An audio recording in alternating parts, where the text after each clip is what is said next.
Hotspot with Loveth. The air in the newsroom was thick with the hum of ringing phones, clacking keyboards, and murmured conversations. As Sophia walked to her desk, the weight of the world seemed to follow her. She had been a journalist for 6 years now, and though she had written stories on everything from political scandals to corporate corruption, nothing had prepared her for this. Her editor, Marcus, had called her into his office earlier that morning with a brief but cryptic directive. "Sophia, I need you to write a profile on Julian Devereux." Julian Devereux was a name synonymous with success. The media had dubbed him the King of Capital, due to his vast empire spanning real estate, tech, and financial services. A self-made billionaire, Devereux had clawed his way to the top, becoming the poster child for ambition and success. His charismatic personality, sharp business mind, and luxurious lifestyle made him a media darling.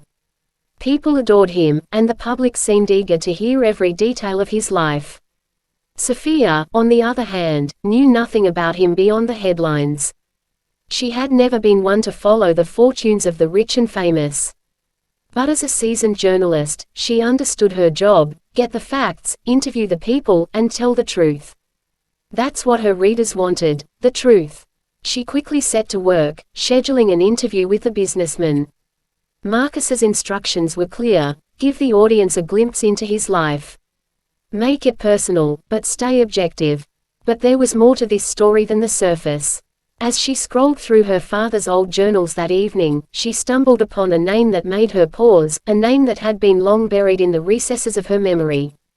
Julian Devereux. Her father had mentioned him once, a fleeting reference that caused Sophia's stomach to tighten with unease. Her father, Victor Bennet, had been a rising star in the business world before a scandalous downfall left him ruined and broken. Sophia remembered the whispers, how the sharp-minded businessman, once so confident and proud, had lost everything in what seemed like an instant. His career, his reputation, and his dignity were shattered.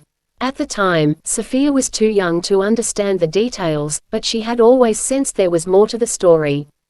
Now, after years of silence, her father's past was beckoning her with a cold, unforgiving hand.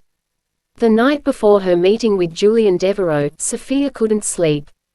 She pored over the old newspaper clippings, the ones her father had saved over the years, and the handwritten notes he had left behind in the margins. It all seemed so distant, so long ago. But there it was, a glaring connection that Sophie had overlooked until now: Julian Devereux's name. In her father's notes, Victor had written about a rival, a man who had sabotaged his career. A man who had done whatever it took to ensure Victor's downfall, to take over his project and seize his position in the company they both worked for. Her father had never mentioned him by name, but the description fit Devereux perfectly. The timeline matched. Julian had been a young up-and-comer in the industry, the type of man who would stop at nothing to gain power. Victor had been in his way, and Julian had orchestrated his ruin with precision. Sophia couldn't ignore the gnawing feeling in her gut. Could it be? Could Julian Devereux, the same man she was about to interview, be the one responsible for destroying her father's life? But why? What was his motivation? And how would she confront him about something like that? Sophia knew she couldn't ignore the truth. She had to find out more. The story wasn't just about a businessman's rise to the top, it was about justice, about confronting a man who had caused her family so much pain. But how could she stay objective while also pursuing the truth she so desperately needed to uncover? The Devereux estate was nothing short of spectacular. The sprawling mansion sat atop a hill, with manicured gardens, shimmering fountains, and an interior that gleamed with opulence. The moment Sophia stepped through the front door, she was greeted by polished floors, high ceilings, and an air of extravagance that made her feel like a small fish in a vast, gilded ocean. Julian Devereux stood in front of her, his sharp suit and perfectly styled hair reflecting the image of a man who had mastered the art of control. He smiled warmly, extending his hand in greeting. "Sophia Bennet," he said with a smooth voice. "It's a pleasure. I've heard so much about you." Sophia shook his hand, trying to keep her composure. "The pleasure is mine," she said, though her heart was pounding in her chest. As they walked through the grand hallways toward his study, she couldn't help but notice the juxtaposition between the man and the setting. Julian Devereux exuded an air of calm confidence, while everything around her screamed excess. She could see why he was loved by the media. He had the perfect image. But what did he hide behind that carefully constructed facade? The interview began with typical pleasantries. Julian spoke about his business ventures, his philanthropic efforts, and his vision for the future. He was every bit the charming, polished businessman she had imagined, his words calculated to show his best side. But as the conversation continued, Sophia's mind was elsewhere. She needed to know the truth about her father's downfall. Finally, after an hour of surface-level chatter, she decided to take a risk. "Mr. Devereux," she said, her voice steady, "I've read a lot about your rise to success, but I've also heard rumors about the controversies that surrounded your early career. Specifically, I've heard that your competition with Victor Bennett led to some rather intense conflicts." Devereux's smile faltered for just a fraction of a second, but it was enough for Sophia to notice. His eyes narrowed ever so slightly. He said slowly, "Was a brilliant man. But he wasn't cut out for the kind of business I was in. We had different ideas about how things should be done, and that led to complications." Sophia's heart skipped a beat. The tension in the room thickened. "Complications," she echoed. "Is that what you call it?" Julian leaned back in his chair, his fingers tapping against the armrest. "Business is a battlefield. Only the strongest survive." Sophia's stomach twisted. She knew there was more to the story. "You ruined his career," she said softly, though the words felt like a weight on her chest. "I know what happened, Mr.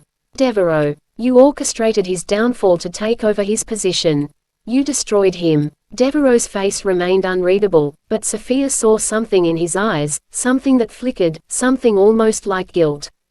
He didn't deny it. "I did what I had to do," he replied, his voice barely above a whisper. "Business is about survival. It's not personal. But I can see it's personal for you." Sophia's mind raced. The truth was spilling out before her. She had found the answer she was looking for, but it came at a price. Julian Devereux had destroyed her father's life, and in doing so, had destroyed a piece of Sophia's soul. She had lost everything when her father lost everything. The family name, the reputation, the dreams, they were all crushed in the pursuit of Devereux's empire. Sophia stood up, her hands trembling. She had come here to uncover the truth, and now she had it. But what was she supposed to do with it? "I hope you're satisfied," she said quietly, staring him down. "Your empire was built on the destruction of my father." Devereux stood as well, his gaze steady but not without a flicker of emotion. "I didn't want it to be like that," he said. "But in this world, there are no easy choices. I made mine." Sophia's heart ached. There was no sense of remorse, no acknowledgement of the pain he had caused. Just cold, calculated logic. She took a deep breath. The interview was over. She had the story, but now she had to make a choice. Should she expose Devereux for what he had done? Should she reveal the truth to the world, knowing it would destroy him? But as she walked out of the mansion, her mind was clear. The truth wasn't just about exposing someone, it was about understanding the complexities of power, ambition, and survival. She couldn't change what had happened to her father, but she could decide what her next step would be. The story would be told. But how she told it was up to her.